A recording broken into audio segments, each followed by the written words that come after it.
Hello and welcome to this edition of the France 24 interview. He warned the powers that be about cyber warfare before it was fashionable, and 20 years on, he continues to do so, just as the threat of cyber war has become even more acute. I'm joined today by Richard Alan Clarke, the United States former counterterrorism czar who served under 3 presidents. Thank you very much for being with us here. It's good to be with you. So we're here to talk about cyber warfare. Let's start with the basics. What is cyber warfare? Well, I distinguish cyber warfare from cyber crime or cyber espionage. So let's talk about the whole spectrum.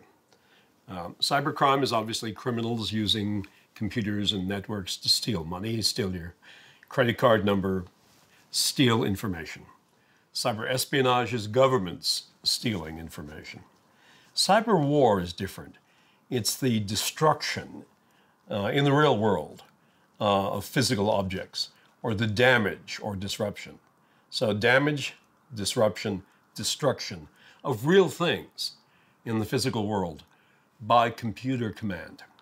So what are the main manifestations of cyber warfare? Well, we saw, for example, at the outset of the Russian invasion of Ukraine, they attacked the satellite communication system the Ukrainian army was using and destroyed the connection between the Ukrainian army and the satellite. So that system no longer worked, and the Ukrainians had very poor communications until Starlink, Elon Musk's project, came in to replace it. Theoretically, you could attack an electric power grid, give the wrong commands to that electric power grid, and cause a generator or a transformer to explode. This is something like what the Americans did against the Iranian nuclear program. They got into the controls for the centrifuges and caused them to operate in such a way that they damaged themselves irreparably. We've tried experimentally to blow up a generator here in the United States, and that worked. We have every reason to believe that that would work in the real world. Prior to the Russian invasion, several years earlier, the Russians knocked out parts of the Ukrainian electric power grid by getting in and giving the wrong controls. They didn't destroy it, but they disrupted it. Where do you see the biggest threats towards the United States currently when it comes to cyber warfare? I think there are 2. The immediate threat is that Mr. Putin will wake up one morning and say, enough, let's retaliate against the Americans and the EU and NATO for all that they're doing for Ukraine, and let's attack them with cyber war. I actually thought that would have happened by now. And I know what you're going to ask, well, why hasn't it happened? I think it hasn't happened because the United States and Russia have an unwritten rule that they're following. You don't attack me, I won't attack you. So the United States has said to Ukraine, don't attack Russian territory with our weapons. We won't give you the missiles that you're seeking because they could strike into Russia. We won't give you the aircraft that you're seeking because they could strike into Russia. And Putin has, for his part, stopped the hackers from attacking into the United States. No, there are still some criminals who do it, but his government isn't doing major cyber war attacks. They could. They could shut down our pipelines. They proved that earlier when they shut down the Colonial Pipeline. They could shut down trains, I'm sure. They could knock off parts of the electrical power grid, I'm sure. But they're not doing that because we're not attacking and we're not letting the Ukrainians attack Russia. But all that could change. Any day, Putin could get out of bed on the wrong side, as we say, and say, no, go ahead, attack the United States with cyber weapons. And he could do a lot of damage. We would do it back to him, but that wouldn't turn the lights back on in the United States. That wouldn't repair the pipelines. That wouldn't repair the communication systems. So that's the immediate fear. You spoke of an unspoken pact with Russia that these sorts of weapons won't be deployed. Is there such a pact with China? There was a lot of outrage recently over those Chinese balloons flying over the United States. Do you think those balloons are just the tip of the iceberg? Well, during the Obama administration, President Obama said repeatedly to President Xi, you keep attacking our companies in cyberspace, and I want an agreement that you will stop doing that. And it seemed that President Xi did not know the extent of that program. And he asked one of his close advisors to check in and see how big the program was. And then they came back and they agreed in writing not to attack for commercial benefit. And we agreed not to attack them for commercial benefit. That's a very narrow agreement.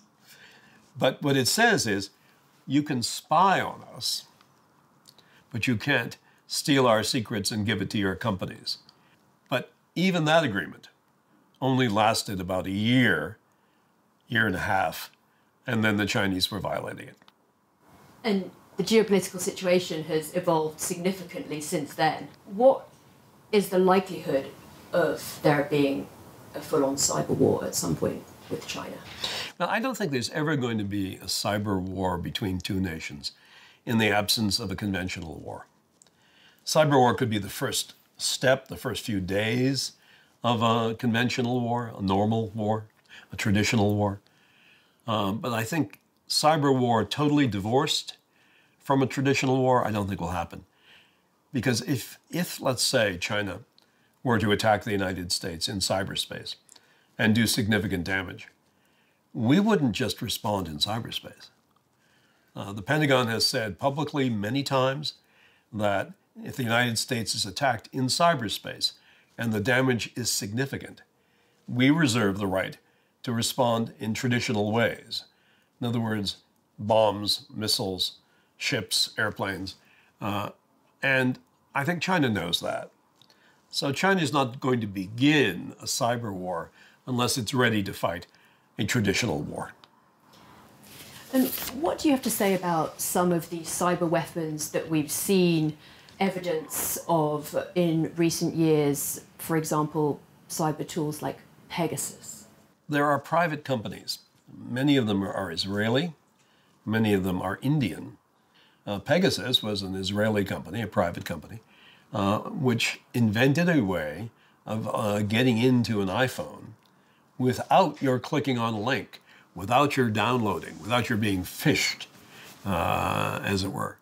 That's a lot of talent. And these people had worked in the Israeli military and intelligence services before they formed the company. I think these companies have to be controlled. I think nations have to get together and agree that we're not going to allow private companies to do that sort of thing. Don't you run a private security company? Well, I don't go around hacking, no. No, my private security company helps people defend their corporate networks. We don't do any offensive work at all. So you think that there need to be much stronger regulations here in the US? Do you think there should be federal regulations on these kinds of cyber tools? Absolutely. I think there should be federal regulations about what technology, AI technology, what cyber technology can be used and by whom and under what circumstances. I'd also like to talk about the use of cyber weapons for disinformation. What can you tell me in a broad sense about that? I think AI is being used to develop disinformation. AI today, you can say to a chat GPT, give me a story that says France 24 is actually controlled by Moscow. And you'll get a story that says that. And you can then say to an artificial intelligence program, take that story and put it on all of these various social media platforms and use 100 different identities to do it. And so let's say, right now, we had a little program here and we said, France 24, write the story, France 24 is controlled by Moscow. Good, done that. That takes about 30 seconds to write. Now let's take that, create 100 different identities on 5 different social media programs and place that story. Done. That took less than a minute. That's the risk from AI like ChatGPT with disinformation. You can also do something even worse. You can say, take Dick Clarke, have these words come out of his mouth, and have that story be a video story with him saying all of these things that he never said, and post that on 10 different social media platforms. And right now, we don't have a very good way of identifying some of these things. We don't really have a way of saying that's a fake video. In this post-9/11 world, where is the next big threat coming from? There clearly are threats today coming from cyber weapons. There are clearly threats that will be worsened by artificial intelligence unless it's controlled and regulated. And I think what we're worried about is hybrid war. Hybrid war is a term that's been thrown around, not well defined. But in my mind, hybrid war uses disinformation powered by AI, cyber tools powered by AI, and political subversion, buying influence, paying people off, as people have done traditionally, spy services have done traditionally forever. But putting all of this together in a concerted campaign to undermine a society, I think that's the next threat. And it's very hard to prove, it's very hard to detect. And if the opponent is patient and is willing to do that over years, I think it could be very effective if they're willing to wait. Richard Clarke, thank you very much for joining us. My pleasure. On France 24 and sharing all your expertise with us about cyber warfare. You've been watching the France 24 interview with Richard Clarke.